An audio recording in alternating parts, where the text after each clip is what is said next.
Yun, what is up mga idol? At ayan, isang linggo kong di umatak at ito master na lang. Tier Master 7. So dito tayo a-attack at baka kayanin natin yung number 1 para reward natin ay nasa 200k ata dito. Ayan, 200k yung number 1. At ayun. So number 1 agad tayo dito. At sa achievement, kung meron pang pet na hindi pa nabubuksan, alam ko kompleto ko na lahat eh. Ito pa pala yung iniipon ko. Ayan, 1, 2, 3, 4, 5, 6, 7, 8, 9, 10, 11, 12, 13, 14, 15, 16. Yung alien. Kailan palang alien ko? Wala na. Ayun, 8 yung alien. So 8 pa. So dito meron ng 1-7 na pang gain ng new DNA. Pero syempre, ito na natin yan gawin para mas mabilis. Yun, isang black hole, sopon 3. Isang naka black hole ako, isa. So, meron pang isa pa. Yun, Neptune. Yun, isa pa. Isa nakuha ulit, isa. Ay, 2, Sopon DNA. Ito Neptune, ano yung Neptune? Parang bago ko lang nakita yun ah.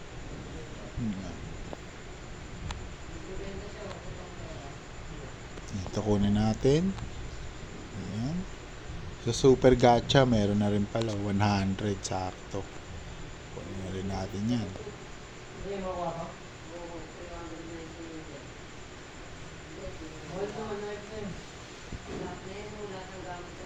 200 na pala yung kailangan dito.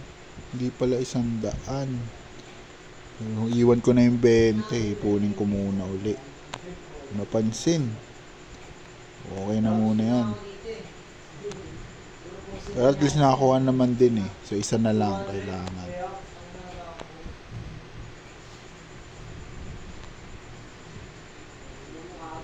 At yan, syempre claim din tayo ng airdrop. Siyempre dahil tapos na yung season, ngayong linggo pwede tayo makapag-claim. So 2 linggo ata yung i-claim ko, nasa 1.2M.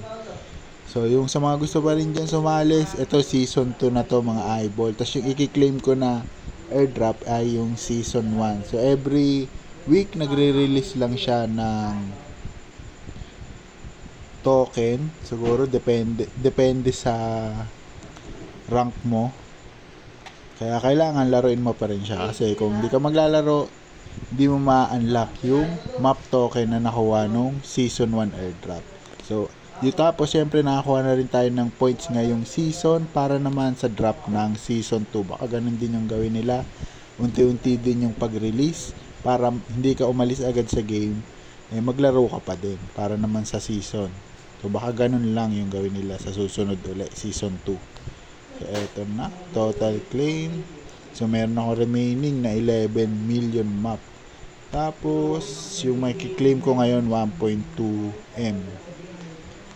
Confirm. Claim na natin to.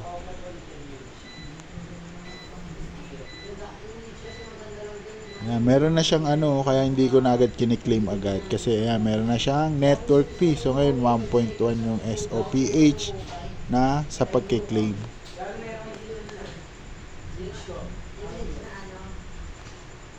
At ayun, nakiklaim na natin siya.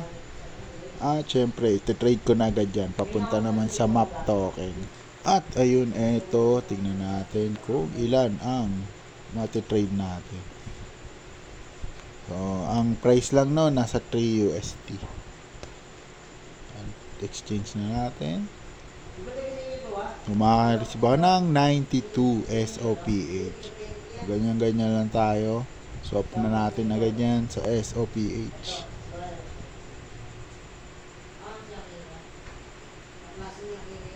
So, dito natin makikita yung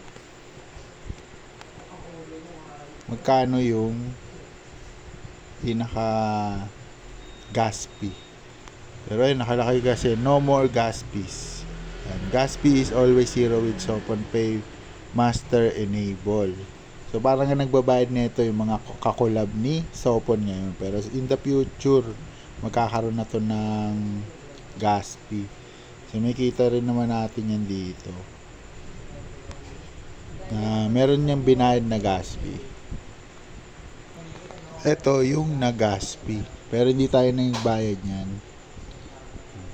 Paid by Paymaster.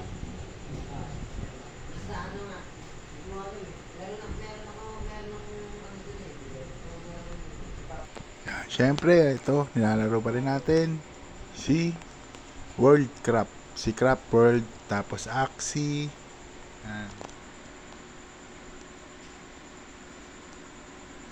Tapos Infinity Warlord tsaka Clash of Coins. Yan. Siyempre, mga check-in.